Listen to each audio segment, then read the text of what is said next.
This is my Death Race Chevelle, another one of my favourites. The initial kit was a Revell 71 3-in-1 kit for a Chevy Chevelle, obviously. Initially I'd planned to just build a rusty and battered Chevelle because it was going to be a raider vehicle. It still is, but it's obviously in higher class. But about halfway through I realised it wasn't really going to be much, and it was a nice car, so I didn't really want to just make a very boring car. It seemed like it was going to be.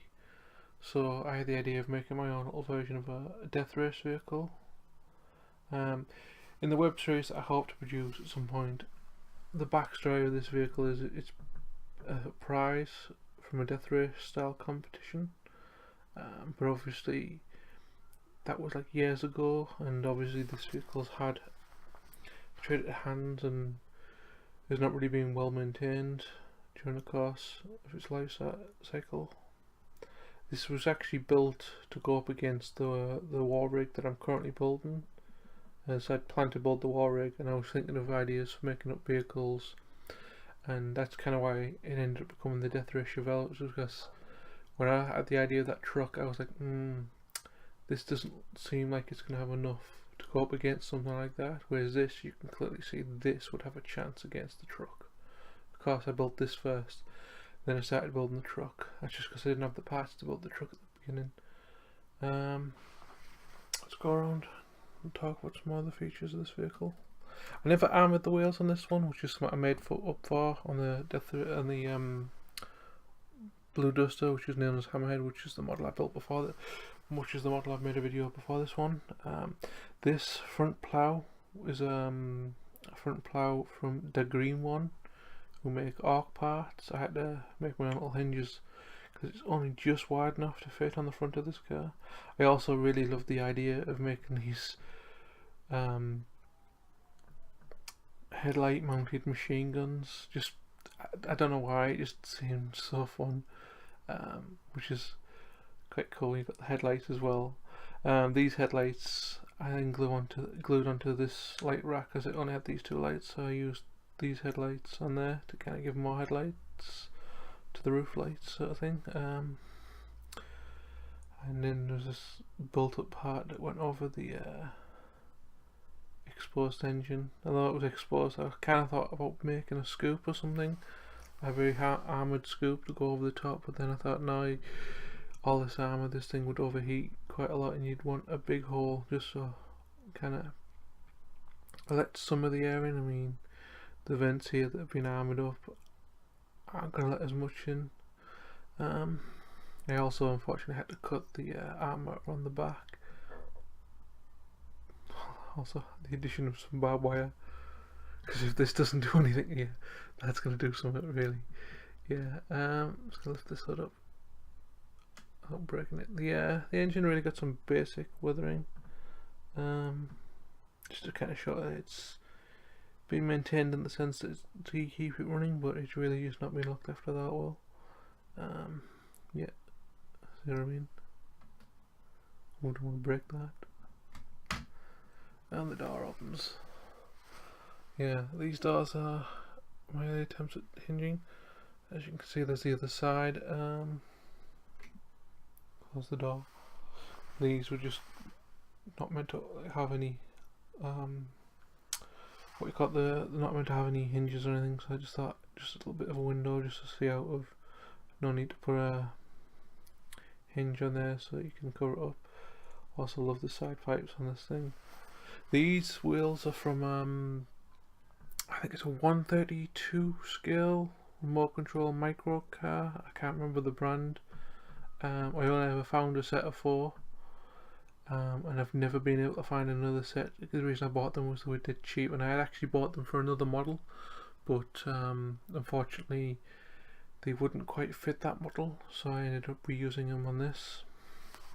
As well as the fact that this kit, being a 3-in-1 kit, only had like drag slicks at the back, and it just didn't make sense for an apocalyptic vehicle to have drag slicks.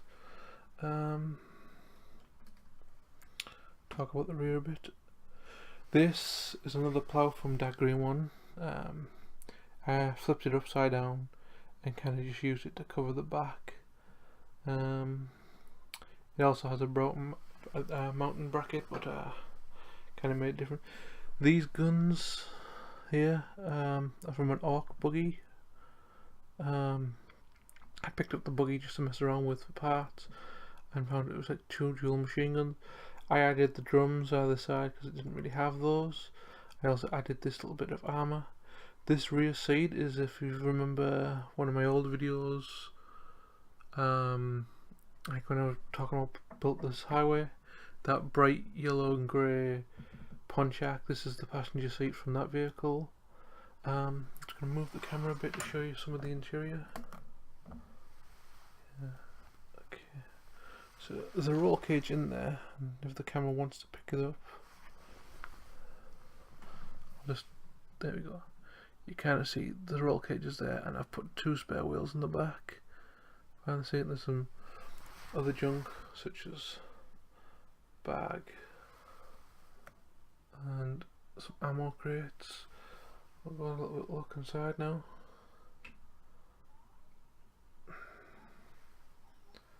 Yeah, kept the original door skins, built my own little door skins. Hope you can see this. Again, another reason I parked out small vehicles is you've got that cool shifter there, which I'm thinking the camera won't see. It's just a skull shifter, which is something I've always wanted one of my own personal vehicles, but every vehicle I've had personally, I've never had one that's had the ability to put a skull on the gear stick. Partially also because I just don't see the point in. I've never owned something I want to spend money on. I've just owned something basic to get me from A to B. The day I actually have something that's worthwhile and I want to keep forever, I probably will put something stupid like a skull shifter on it, but for the meantime I'll just do it to the models. Let me just move the cameras and let this light a bit. Just let's see if we can get a better look inside with this light. Yeah, you can't really get that better good look. I'll take some better pictures later and you'll be able to see then. So yeah, I think that should be about it for the model itself. I'll probably just shut up some slideshows of the early stages and during the build, and obviously some better photos. So yeah, that does it for the Death Ray Chevelle. Just wanted to make something quite battle hardened, so to speak. So yeah, I hope you enjoyed the video and stay around for the slideshow. I'll see you in the next one.